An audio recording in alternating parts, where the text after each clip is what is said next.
Assalamualaikum warahmatullahi wabarakatuh. Anak-anakku semua, pada kali ini kita akan belajar tarikh untuk kelas 4 tentang dakwah Rasulullah Shallallahu Alaihi Wasallam.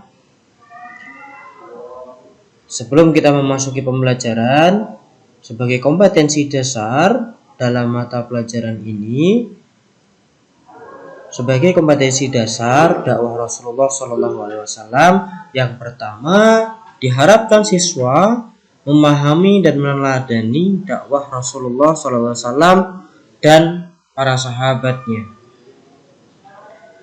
Sebagai indikator pencapaian, diharapkan siswa mampu menceritakan cara dakwah Rasulullah SAW pada permulaan kerasulan. Kedua, siswa mampu menceritakan tekanan-tekanan yang dilakukan kafir Quraisy. Siswa mampu menceritakan tekanan-tekanan yang dilakukan kafir Quraisy kepada Rasulullah Shallallahu Alaihi Wasallam.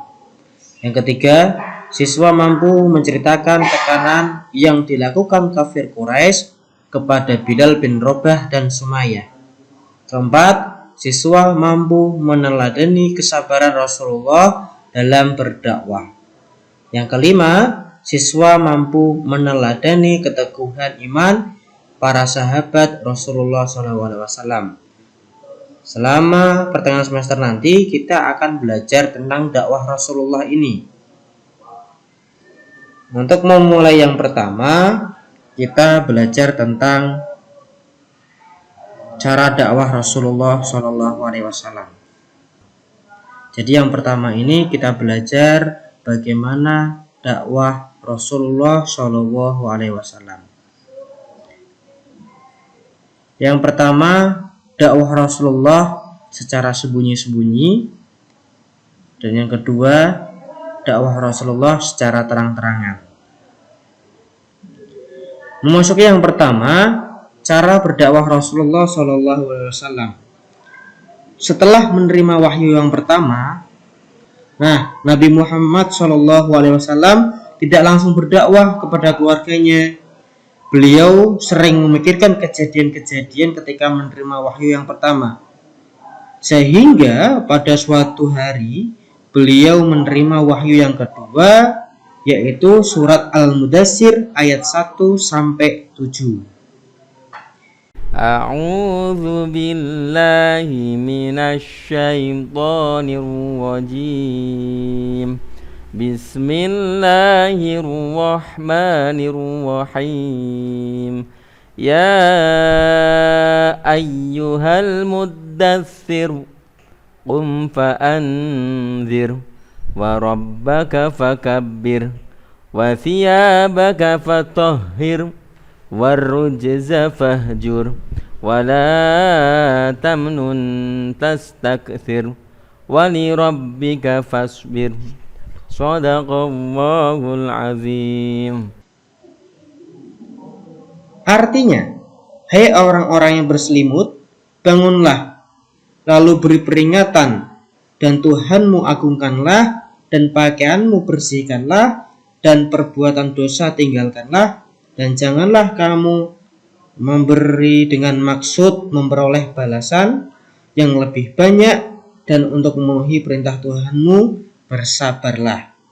Al-Quran surat Al-Mudaththir ayat 1-7.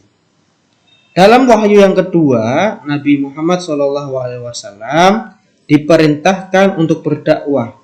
Maka dengan segera Nabi memikirkan cara yang akan beliau lakukan agar bangsa Arab tidak terkejut dengan datangnya ajaran Islam.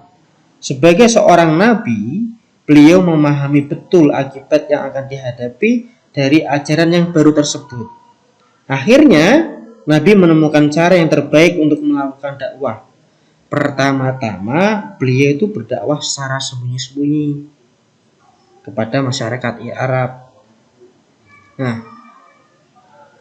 Rasulullah itu berdakwah secara sembunyi-sembunyi.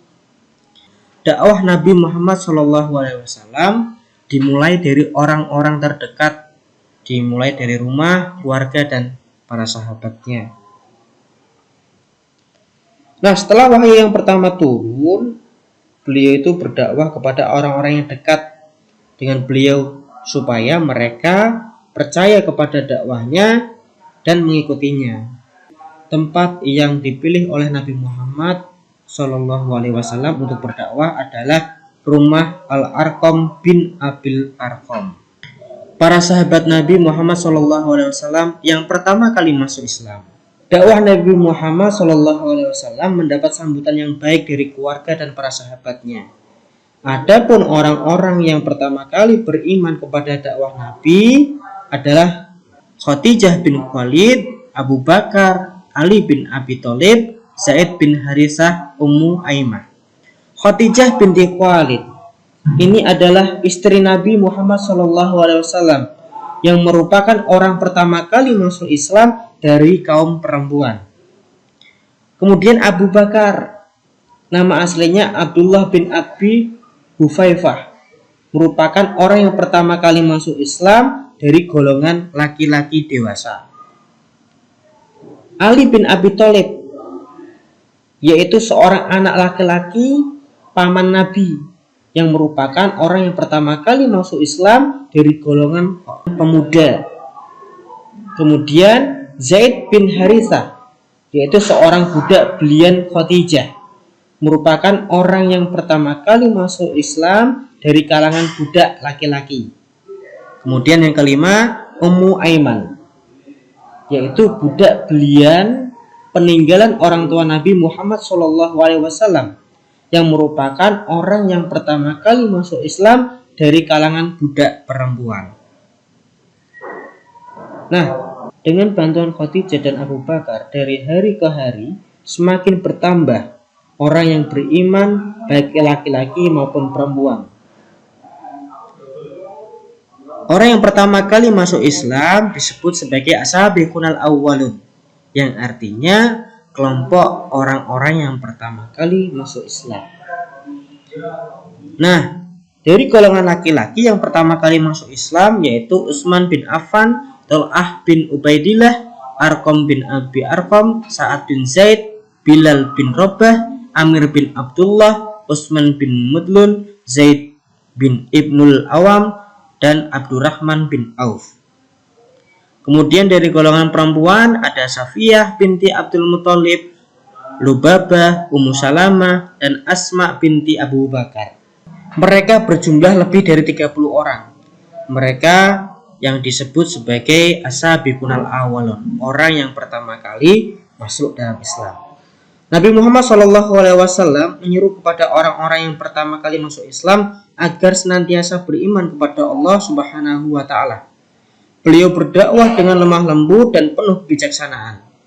Selama lebih kurang 3 tahun lamanya, mereka memeluk dan mengikuti dakwah Nabi Muhammad SAW secara sembunyi-sembunyi. Apabila hendak mengerjakan ibadah kepada Allah, mereka pergi ke salah satu tempat yang jauh dari kota Mekah, seperti di celah-celah bukit, supaya ibadah mereka tidak diketahui oleh orang-orang kafir Quraisy. Mereka beribadah secara sembunyi-sembunyi karena mereka akan mendapatkan rintangan dan bahaya dari orang-orang kafir Quraisy apabila mereka diketahui atau dilihat oleh orang-orang yang belum menjadi pengikut Nabi. Kemudian ajaran-ajaran Nabi Muhammad SAW dalam berdakwah. Ajaran yang diajarkan oleh Rasulullah Nabi Muhammad SAW yang pertama yaitu ajaran tentang keimanan atau tauhid. Isinya yang pertama untuk mengajak masyarakat Mekah menyembah Allah dan meninggalkan berhala. Karena pada masa itu masyarakat Arab itu menyembahnya adalah menyembah berhala. Kemudian yang kedua, beriman kepada Rasul, yaitu mengikuti perintah Rasul dan meneladaninya. Yang ketiga, beriman kepada hari kiamat, yaitu yakin dan percaya akan adanya hari kiamat atau hari pembalasan. Ajaran Nabi Muhammad yang kedua dalam berdakwah yaitu ajaran akhlak yang berisi tentang ajaran akhlak yang berisi untuk mengajak manusia selalu berbuat baik dan meninggalkan perbuatan-perbuatan dosa. Yang kedua, dilarang untuk membunuh, menganiaya, berdusta, dan mencuri. Ketiga, mengajak manusia agar hidup saling kasih sayang dan tolong-menolong dengan sesamanya. Ini adalah ajaran-ajaran Nabi Muhammad SAW dalam berdakwah di kota Makkah. Baik, untuk sesi ini pada pembelajaran kali ini kita cukup sekian. Untuk dakwah secara terang-terangan akan kita sambung di pertemuan yang kedua. Terima kasih. Wassalamualaikum warahmatullahi wabarakatuh.